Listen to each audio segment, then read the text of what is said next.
143장 찬송입니다. 143장입니다.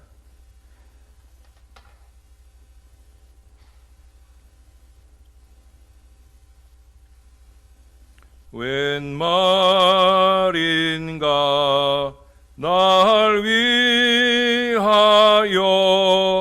주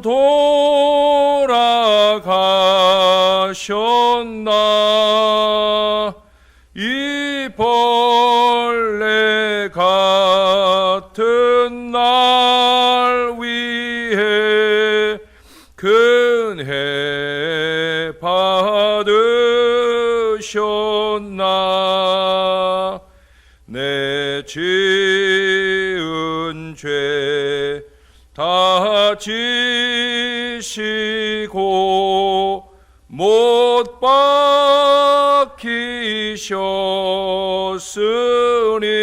박히셨으니 웬일인가 웬 은혜인가 그 사랑 크셔라. 주 십자가 못 박힐 때 그 해도 비 잃고 그 밝은 빛 가리워서 캄캄케 되었네. 나 십자가 대할 때에 그 일이 고마워. 내 얼굴 감히 못 들고 눈물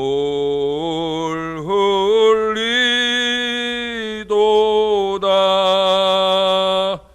늘 울어도 눈물로써 못 갚을 줄 알아.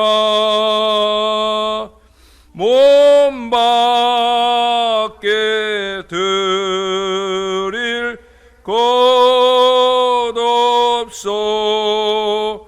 이 몸 바칩니다.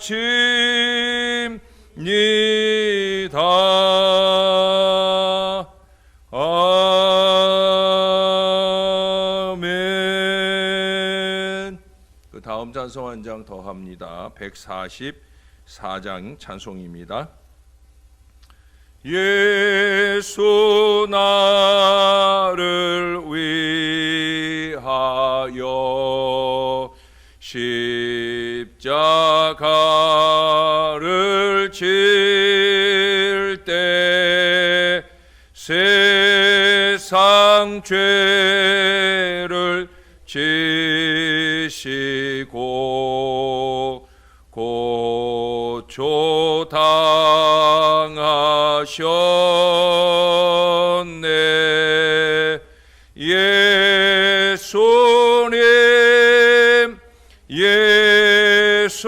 예수님 나의 죄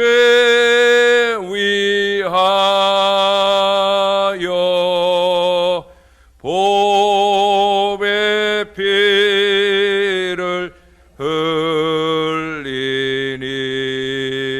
죄인 받으소서.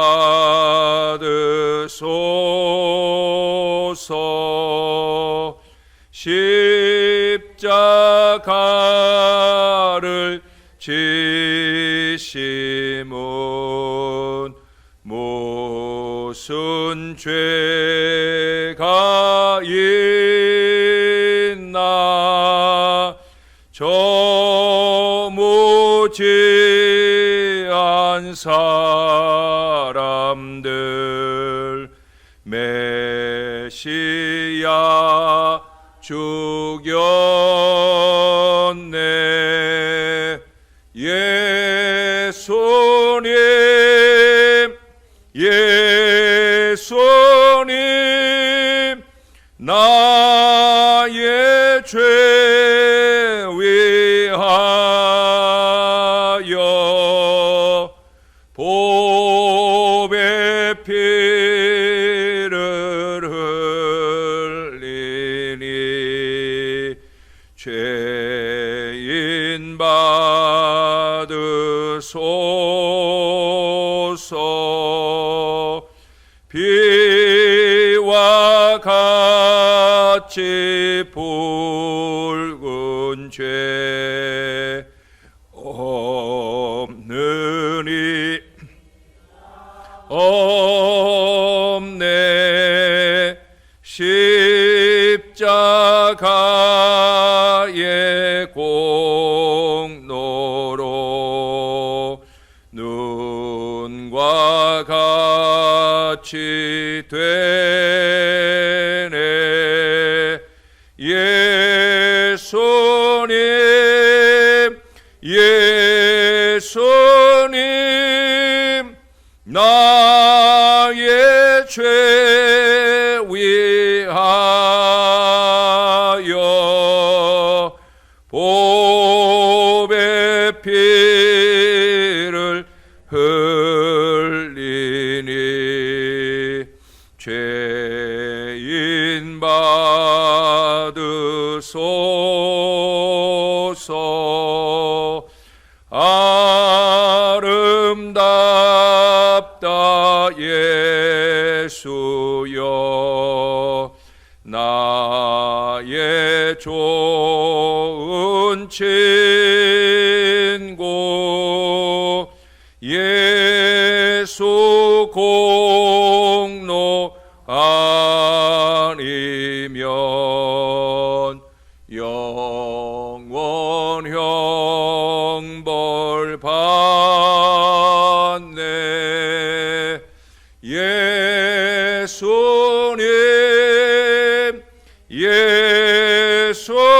예수님 나의 죄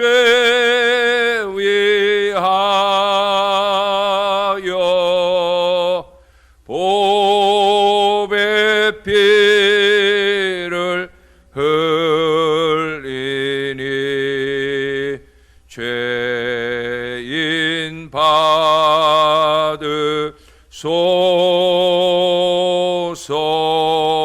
받으소서. 아멘. 기도하겠습니다. 예수님, 예수님, 주님이 보배 피를 흘려서 우리를 구원하신 이 귀한 찬송을 부르면서도 우리는 하나도 슬프거나 우리는 하나도 중한 마음이 들지 않는 이제 참 무디고 어리석은 인생을 삽니다. 주님, 우리를 늘 용서해 주시옵소서. 참 게으르고 나태하고 죄 많은 저희 인생들입니다. 주님은 우리를 위해 모든 것을 주셨건만 우리는 한시도 깨어 있을 수 없는 아쉬운 마음으로 늘 주님 앞에 예배의 신용을 할 때도 있고 또 헌신의 모양을 드릴 때도 있습니다. 주님, 주님이 우리의 중심을 보시옵소서. 참으로 주님께서 기뻐 받으실 우리가 될 수 있도록 그렇게 한 번 한 번의 예배를 통해 우리가 더 변화를 열망할 수 있도록 우리를 도와 주시옵소서. 5월 내 날씨가 불순한 가운데 지나고 있습니다. 하늘 하나님께서 시작하신 6월에 이 한 달 동안에는 눈부신 은혜의 해가 비치게 하시고 주의 백성들의 마음이 나라를 위한 온전한 희생의 마음으로 적극적으로 코로나19를 몰아내기 위한 모든 노력들에 동참할 수 있도록 은혜를 더하여 주시옵소서. 주님을 사랑합니다. 주님께 감사합니다. 예수님의 이름으로 기도합니다. 아멘. 네, 계속해서 에스겔서 말씀입니다. 에스겔 오늘 41장 12절부터죠. 12절부터 마지막 26절까지 본문인데요. 오늘은 뒷부분만 좀 읽겠습니다. 21절부터 26절까지만 읽도록 하겠습니다. 외전 문설주는 네모졌고 내전 전면에 있는 양식은 이러하니 곧 나무 제단에 높이는 세 척이요 길이는 두 척이며 그 모퉁이와 엽과 면을 다 나무로 만들었더라. 그가 내게 이르되 이는 여호와의 앞에 상이라.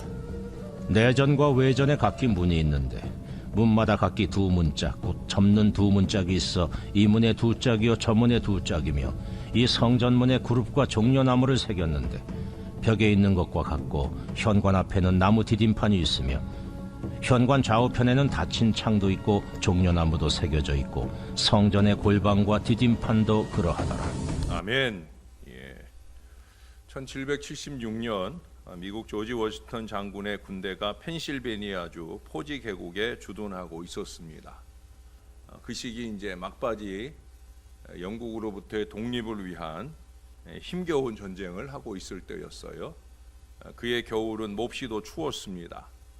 식량도 떨어졌고 옷은 찢어졌으며 전염병은 창궐했습니다.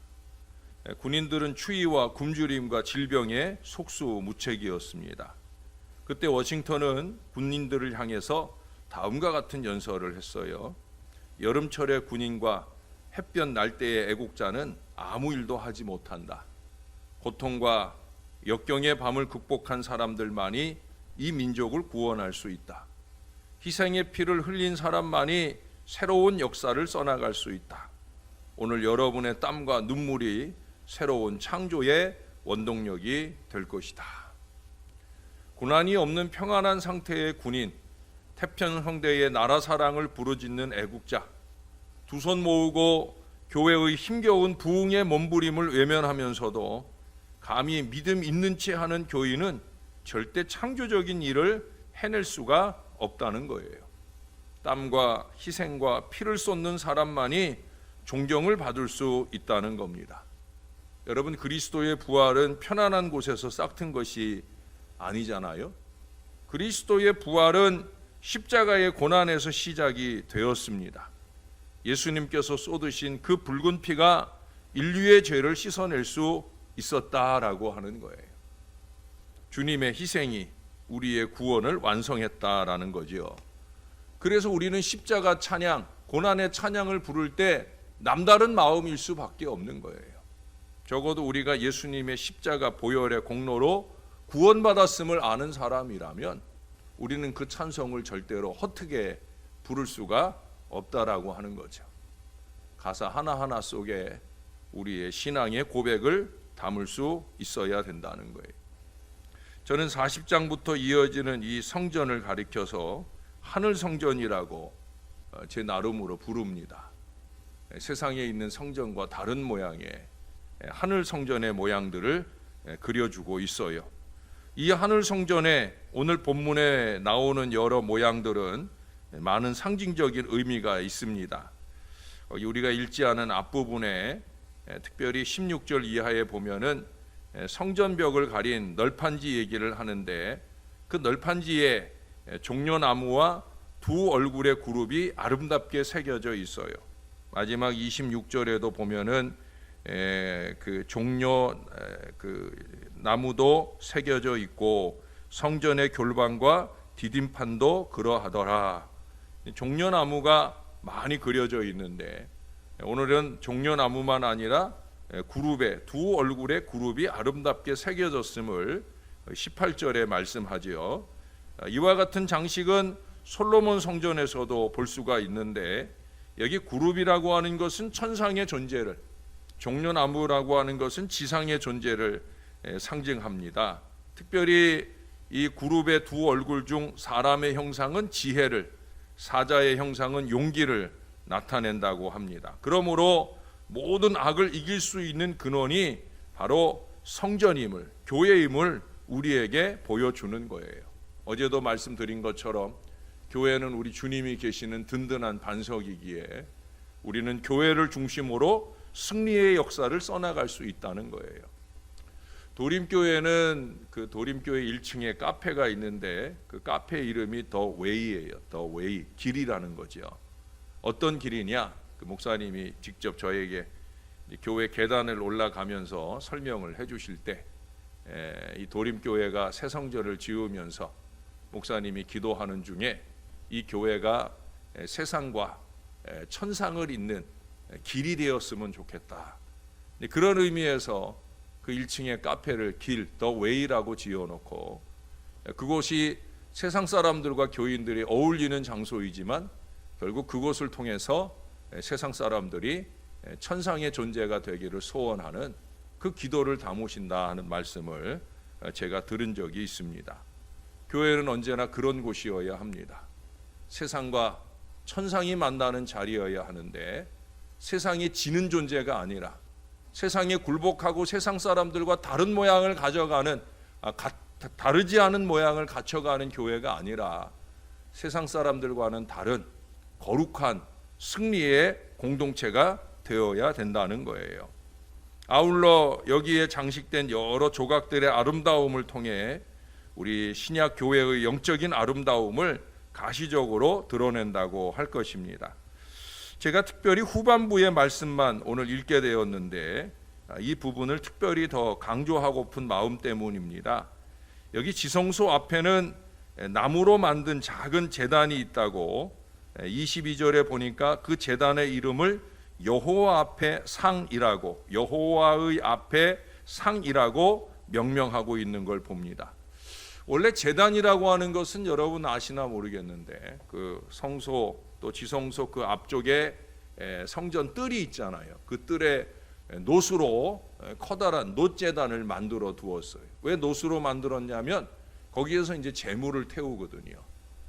희생 제물을 태우거나 해서 제물을 태워서 하나님께 제사를 드리는 가장 중요한 장소 가운데 하나가 바로 제단이에요. 자, 그런데 오늘 여호와 앞에 상이라고 일컬어지는 이 제단의 경우에는 나무로 만들었다고 그럽니다. 그러면 제물을 태울 수 있어요, 없어요? 없죠. 왜 잘 타는 나무로 만들었을까?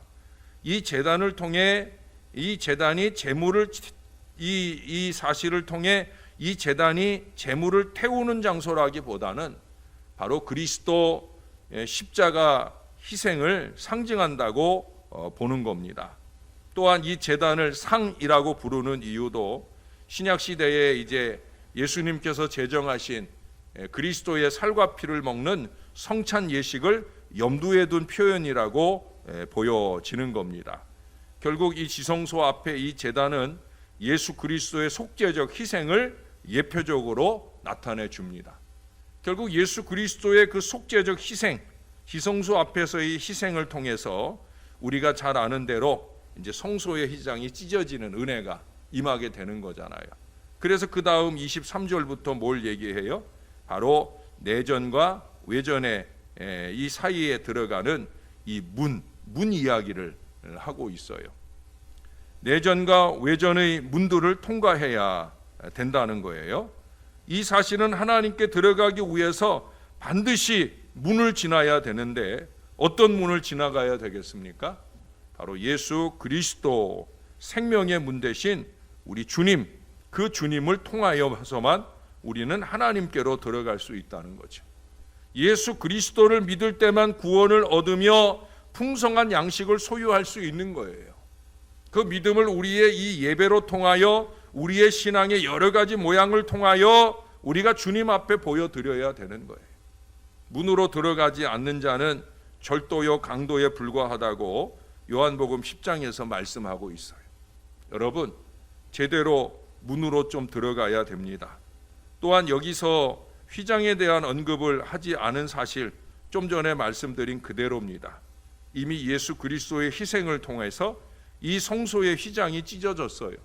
그래서 하늘 성전에서는 휘장에 대한 얘기가 없어요. 그러므로 우리 신약의 성도들은 누구나 믿음으로 하나님 앞에 담대하게 나아갈 수 있게 되었다라고 하는 거예요. 여러분, 이 하늘 성전의 제단과 문을 꼭 기억하시기 바랍니다. 이와 같은 은혜의 제단과 문은 우리 예수님께서 십자가에 달려 죽으신 희생을 통해 이룬 결과라고 하는 거예요. 그러면 우리는 고난 찬송을 그냥 대충 부를 수 없는 거예요. 한 구절 한 구절 속에서 주님의 희생을 볼 수 있어야 하고, 그 희생에 걸맞는 우리의 희생을 결단할 수 있어야 되는 거예요. 복음은 희생입니다. 예수님의 희생으로 시작이 되었고, 이제 우리의 희생을 통해 또한 복음의 확장이 이루어지게 되는 거예요. 좀 긴 얘기 하나를 좀 들려드리려고 합니다. 각막 이식을 받은 환자 얘기인데, 요즘에는 어렵지 않게 각막 이식 수술이 되고요. 또 교회들도 우리 실로암 안과병원 같은데 30만 원이면 한 사람의 각막 수술을 해내 줄 수 있는 그런 정도의 이제 의술이 발달이 되고 그랬습니다. 근데 아주 오래전 얘기일 것 같아요. 가벼운 염증으로 대수롭지 않게 생각을 하던 어떤 사람이 퉁퉁 부어오른 눈에 붓기가 여간해서 내릴 줄을 몰라서 그래서 병원에 갔어요. 진찰을 받았는데 그때 이미 눈의 시력을 상당히 잃고 난 뒤였다는 거예요. 진찰 결과 각막염이라는 진단이 내려졌는데 곧 이 오른눈에 이제 시력을 완전히 상실할 거다. 근데 그에게 있어서 이것은 절망적인 거예요. 왜냐하면 그 전에 이미 그의 왼쪽 눈은 원시가 지독히 심해가지고 거의 보이지 않다시피 하기 때문입니다. 그로부터 1년이 지난 뒤 그는 각막 이식 수술을 받으면 시력을 되찾을 수 있다는 놀라운 말을 들었습니다. 아마 그 시기가 이제 각막 수술이 되는 초기 시기가 아닌가 생각이 들어요. 아내에게 그 말을 했더니 그녀가 얼굴이 환해지면서 아무 말 없이 예금 통장 하나를 그에게 내밀었답니다. 그것은 오랜 동안 간의 부업으로 아내가 남몰래 모아온 피와 땀의 결실이었습니다. 그녀가 말하기를 모자라면 더 어떻게 마련해 볼게요 라고 말하며 웃어 보였는데 그것은 그저 그를 안심시키기 위한 것이었어요. 그의 이름은 즉시 수술 희망자 명부에 올랐고요. 그리고 채 한 달이 못 돼서 그 당시 각막 이식 수술의 개척자여 권위자였던 주도양 선생님으로부터 전화가 걸려왔어요. 교통사고로 죽은 운전수가 있는데 죽기 전에 자기 몸의 여러 부분을 팔아서 쓰라고 아내에게 유언을 했다는 거예요. 아이가 6이나 된다니까 그 살림살이야 알만하잖아요. 그쪽에서는 각막을 양도하는 대신에 약간의 돈을 달랍니다. 어떻습니까? 수술을 하시겠습니까? 라고 물어옵니다. 그는 그 각막을 양도받기로 결심을 하고 그 이튿날로 입원을 합니다. 그것은 큰 행운이 아닐 수 없었어요. 왜? 각막을 얻기 위해 몇 해씩 기다려야 하는 수술 희망자들의 이야기를 그는 여러 사람에게서 들어왔기 때문입니다. 이제 수술이 끝나고 나서 회복실로 들려져 갈 때 딸애가 그의 곁으로 다가와 속삭입니다. 아빠, 만사가 순조로워요. 엄마는 오고 싶지만 왠지 두려워 못 오겠다고 했어요. 그는 잠시 아내 생각을 해요. 19살 때 부모의 권유에 따라 결혼을 했어요. 그가 아내를 처음 본 것은 그의 결혼 당일이었습니다. 그것도 아내가 신방에 들어온 뒤에 그 얼굴에 쓰고 있던 그 보자기를 벗었을 때 그는 그만 소스라치게 놀랐다는 거예요. 얼굴이 보통 박색이 아니었어요. 제가 여기 길게 적혀놓은 걸 다 읽기가 그런데 하여튼 무지무지 못생겨가지고 그래서 그날 참담한 심정으로 밤을 지새웠고 그 후로 그는 다시 아내의 방에 발걸음을 하지 않았고 말 한마디 건네지 않았다는 거예요. 며칠 후 도망치듯 학교 기숙사로 갔고 여름방학에도 집으로 갈 생각을 하지 않았다는 겁니다. 어머니의 호된 꾸중에 못 이겨서 어쩌다 아내와 한 방에 들기는 했으나 얼어붙은 마음은 녹을 줄 몰랐습니다. 그렇게 상당한 세월을 살아온 거예요. 수술 후 2주일이 지나는 동안 아내는 보이지 않았습니다. 이제 실을 뽑았고 수술 결과가 좋아서 그는 시력을 되찾고 퇴원을 하게 되었습니다. 집에 도착했을 때 아내는 부엌에서 요리를 내오고 있는 중이었는데 그가 들어서자 고개를 떨구는 것이었습니다. 고마워, 당신 고생 많았어. 그가 이 말을 건네자 아내는 벽 쪽으로 돌아앉아 훌쩍이기 시작합니다. 당신이 조금 전 하신 그 말씀만으로 저는 기뻐요. 제 인생은 결코 헛된 것이 아니었다 하는 생각이 들어요 라고 울먹이며 떠듬떠듬 그렇게 중얼거립니다. 그때 딸애가 문을 제쳐 열고 방으로 뛰어 들어왔는데 그의 얼굴도 눈물로 범벅이 되어 있었습니다. 딸애는 아내의 어깨를 격렬하게 흔들며 부르짖습니다. 아빠에게 모두 털어놔. 엄마가 아빠에게 눈 들였다고 빨리 말하란 말이야 라고 말하는 거예요. 그는 벌떡 일어나 아내에게로 다가갔어요. 그리고 어깨를 잡아 얼굴을 돌리게 했습니다. 아내의 왼쪽 눈의 홍채는 수술 전에 그의 눈처럼 흐려 있었습니다. 왜 이런 짓을 했냐고 묻는 아내의 남편에게 아내는 이렇게 말합니다. 당신은 소중한 내 남편이잖아요.